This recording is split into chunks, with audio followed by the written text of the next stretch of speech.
Folks, welcome back. Just got back from getting a fresh haircut from 2018.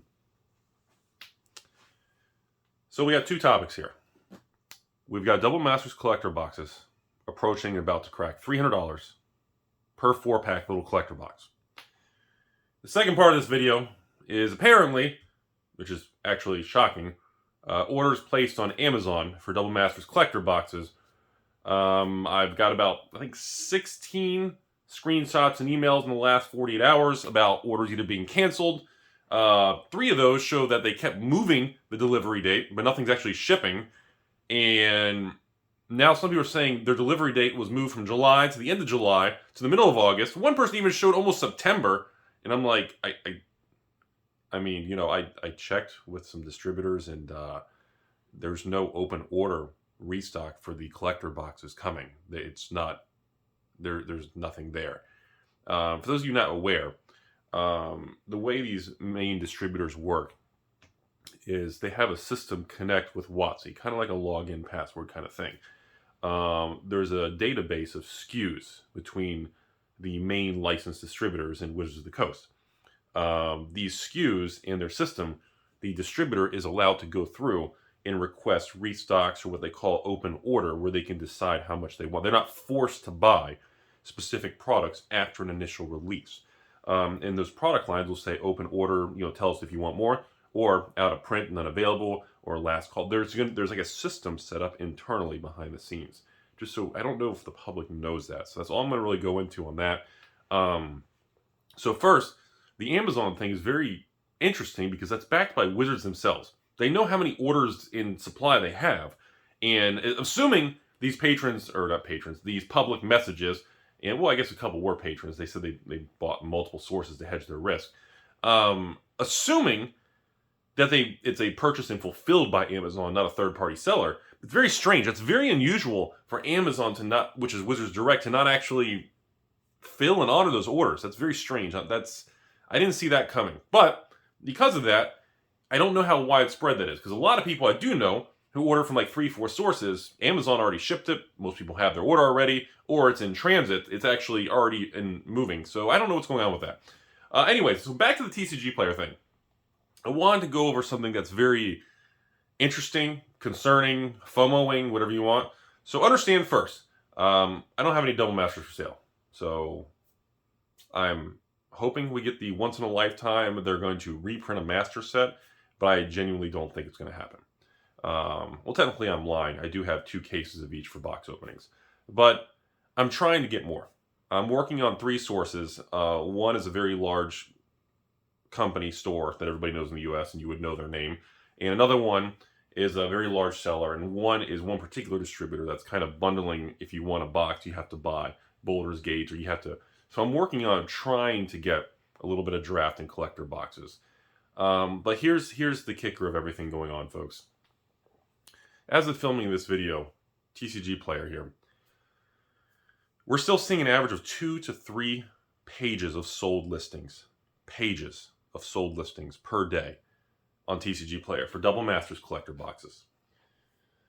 As of filming this video, Double Masters collector box, little 4 packs, is sitting at $290 plus tax. So about $310, $312 out the door for most people.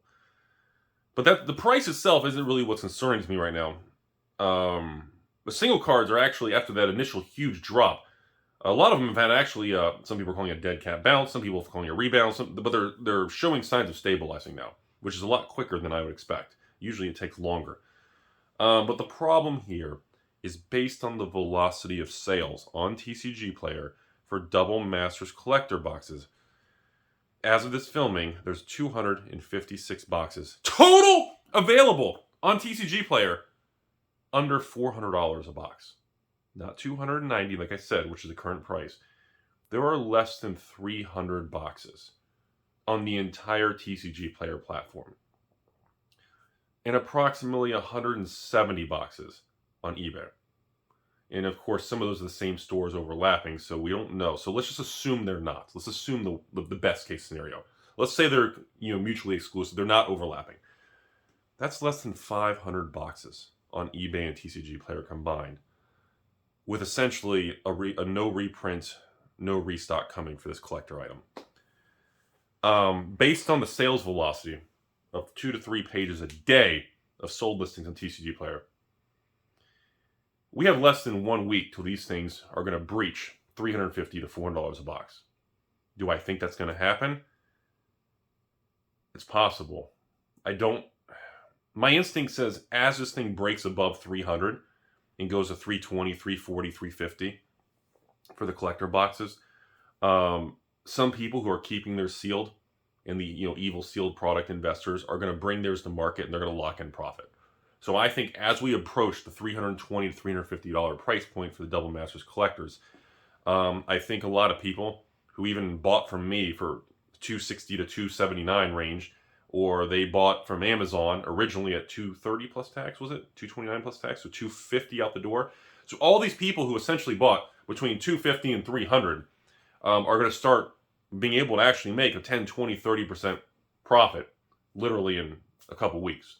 That's pretty substantial in an era where there's no free tendies and the market's terrible, inflation's to the moon, and everything's a dumpster fire. So that's where we're at. Based on the assumption we don't get a random holiday surprise of Wizards actually reprint something.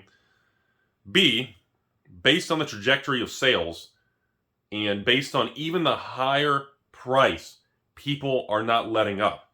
Like even with the prices at $290 plus tax, people are paying $310, $315 out the door with shipping and tax, and they're buying 2-3 pages worth of sold listings in TCG Player every day. And there's no slowdown. And I'm watching the price, and even as it's going higher, people are chucking their money at the screen. Based on these data points, it's probably going to reprice itself the same as VIP. VIP was $100 a pack. You get 4 packs, that's $400. So based on the data, based on the velocity of sales, based on how much is on the market, it does look like Double Masters 2 collector boxes are going to match the VIP pack boxes from 18 months ago. And I have a feeling we're going to average at that $350-$400 range, which was the same original price point post-release on VIP Double Masters. Now, 18 to 24 months from now,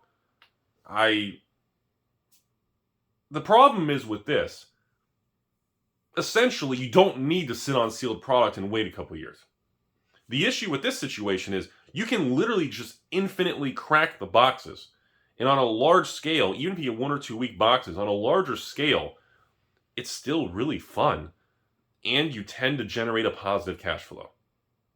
And if you're selling locally, or you're an LGS, or you have a way to transfer for store credit or for cash without having to pay the fees, you're really, really ahead. And that doesn't even include if you sit on all the common, uncommon foils. And there are armies of common, uncommon foils in these collector boxes. Everything from lightning bolts to these little fireballs. And dude, there are so many good common, uncommon foils, not even talking about the extended art or borderless, that are going to age very well. So I want to let everybody know we have a couple moving parts right now. One, unless people stop buying at the higher price, these collector boxes are going to break $400 a box. Honestly, I guess all it has to do is get to what? $370 plus tax, and you're already at $400. Right now, we're at $290 plus tax. We're at $310 out the door right now. Number two, we don't know how many people are going to get canceled from the Amazon situation. And that is essentially a chunk of the customer base that still wants the product and is going to get their money back, apparently. And now they're going to have to turn around and try to source the product at today's pricing. Okay? So, without supply coming to market, a chunk of the customer base still want it and they never were able to get their hands on the product. You still have, thankfully, not as many stores as I thought. You still have some stores. I've been getting messages on that one too, but that's a different conversation. I want to see what happens. We have a couple stores, some are pretty large name, or at least on the social media world, where they haven't shipped anything. Like, people are like, Rudy, dude, I don't even have a tracking number, or Rudy, I have a tracking number, but nothing's updating. There's some people believe in, they're like, well, that store put it back on their website for sale at a higher price, but mine hasn't actually shipped. I'm starting to get suspicious. I paid, $230, $240 for the collector box. Now it's on their website for $300. My tracking's not updating. It's back in stock. So you have all these components. So without a restock or reprint surprise, which doesn't look like it's coming, I would like it to, because I would actually like to have a large position of this. With the Amazon debacle, with some people with stores, we don't know how many are actually going to be shipped. And with the sales velocity on TCG Player and eBay, the only thing that's going to slow this down is we need a reprint. We need people who are hoarding the sealed product to bring it to market and lock in those tendies to bring more supply on the market. Or, last but not least, people need to stop paying the price that keeps going up every week. And that's where we're at, folks. I want to make an update on the Double Masters collectors. I have a couple more box openings coming up here in the queue, but besides that, at this point in time, I have no plans of ever being able to get more of the product or run a sale on the product. Hopefully, if I can get one of these stores or these deals to go through and I can get the boxes from another big store, even if I got to pay a higher price, then that would obviously be beneficial. But based on the market conditions, you know, if you're negotiating with a store or a distributor back and forth, and every couple days the item you're trying to acquire keeps going up in their favor, chances are the deals aren't going to go through. But I don't know. I mean, you know, hell, if the collector box is over 300, even if I can get a deal for them, even if I can pay 250, even if I can run a sale to patrons for 270 and get 10-15% off on market for them, for the people who missed it when I ran out, that would still be beneficial. But I don't have my hopes up, folks. That's where we're at, and it's a fascinating thing in a bear market when everything's rough to actually see this one outlier product be completely crazy. But anyway, before I end the video, one last thing. People always comment, Rudy, why don't Wizards just keep, if this is free tendies for Wizards, why don't they print more of it? Why don't they just easily do it? The market can take it. In my personal opinion, Wizards knows that, and I don't think Wizards wants to reprint it. They want the market, I hate to say it, it's cardboard crack. They want the market feeling like there's not enough on master products, because these are strictly reprint products with nothing new, with just different arts and visual appeal, right? These are the same cards, different visual appearance. I genuinely believe, because if I was working for Hasbro or corporate Wizards, which some people still believe I secretly have some connection with them, who knows, right? And if I had influence with Wizards, I would tell them to not reprint it, and I'd cut the market, and I would leave the market wanting more, and I would go ahead and move forward with designing Double Masters or Quad Masters 2024, and I would go ahead and let the market continue to desire more of something, and I would leave them hanging to ensure that I'm able to continuously make a reprint set every 24 months for continuous cash flow in the long term versus having an additional chunk of profit for one product. So in my opinion, essentially is it's intentional, and they like the idea of always leaving the market wanting the next reprint set because it's good for future cash flows and projections for a publicly traded company. That's my theory on why Wizards never seems to have enough Masters products. And, of course, the demand's really high. So that's all I have, folks. I hope you learned something there. Just most importantly, be aware what's going on. Be aware, the draft boxes, I think, will be a little bit more stable, around that 350, 400 range. But still, don't underestimate that. Still not a bad entry point. But as far as these full Monty collector boxes that have insane value and the pull rates compared to draft, it is what it is, folks. I mean, anyone who still has them sealed or has them for sale, I mean, they're easily going to be able to wait, and God knows what they're going to be priced in the future. So just understand why things are moving the way they are. So that's it. Have a beautiful day, everybody.